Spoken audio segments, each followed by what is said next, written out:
The hardest part about using pivot charts is learning how to use the pivot table itself. Pivot charts are simply charts that derive their series from a pivot table. Pivot charts are the ultimate in dynamic chart connections as they are completely linked to an underlying pivot table, so manipulating the pivot chart becomes an exercise in manipulating the pivot tables themselves. Let's learn about this chart type by using our invoicing data as a starting point.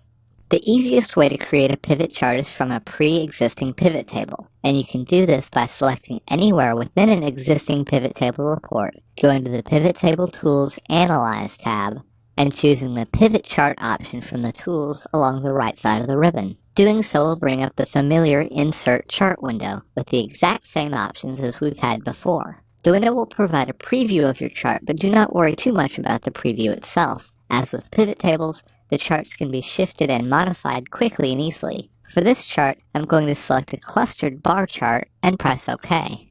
The resulting chart is the typical bar chart with a bunch of button-like objects spread all over the chart. Across the top are each of our value fields. These top entries represent the data series that are being shown. The names will default to the name of the corresponding value field in the pivot table. To the left is our description field, which contains the widget names. This is actually a filter that I can click on and actively use. I can click the drop-down within the chart to see the list of options and check or uncheck them as I please. As you can see, we've generated this bar chart very, very quickly from our pivot table data by setting it up as a pivot chart. Now that we've set it up, what kind of modifications can we make? Well, to make modifications to the chart, we would need to understand how the chart interprets the pivot table report. So let's select our pivot table.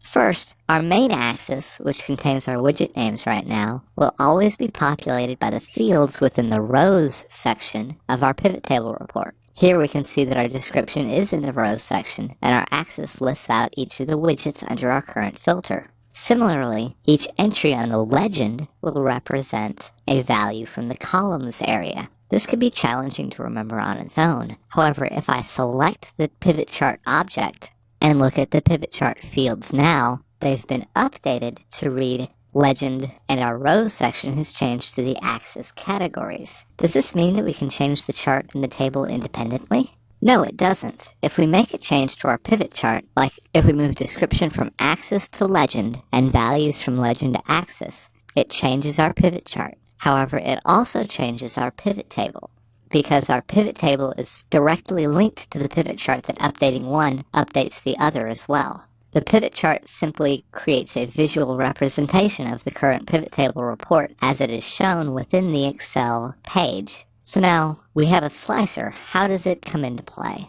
Because our chart represents the data that is currently visible, the data slicer does modify the chart.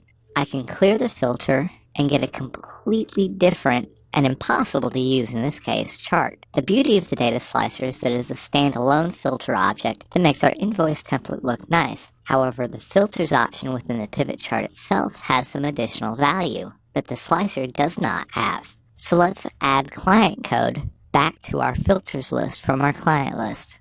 As with the other fields, the filter, when applied as part of the pivot table directly, shows up within the pivot table object. For this report, it isn't much of a deal. There's only one chart, which means the slicer is just as easy to use as the filter. But what happens if we have 5 or 6 charts? With multiple charts, if we scroll down to look at the different charts, we quickly lose easy access to the slicer. But all of our charts are connected to the same pivot table. Now, since our filter is in each chart, I can change the filter within any of the charts to get them all to update. This can allow me to review each of the charts, and instead of going all the way back up to the top, I can simply modify my filter anytime I choose. This isn't hugely game-changing, but it's a pleasant feature of the pivot chart's link to the pivot table. Beyond these aspects, the pivot chart functions just like any other chart object. The chart object can be changed, and the data series visual options can all be modified in the exact same ways. The remaining features of the pivot chart lie in the flexibility and power of the backing pivot table itself.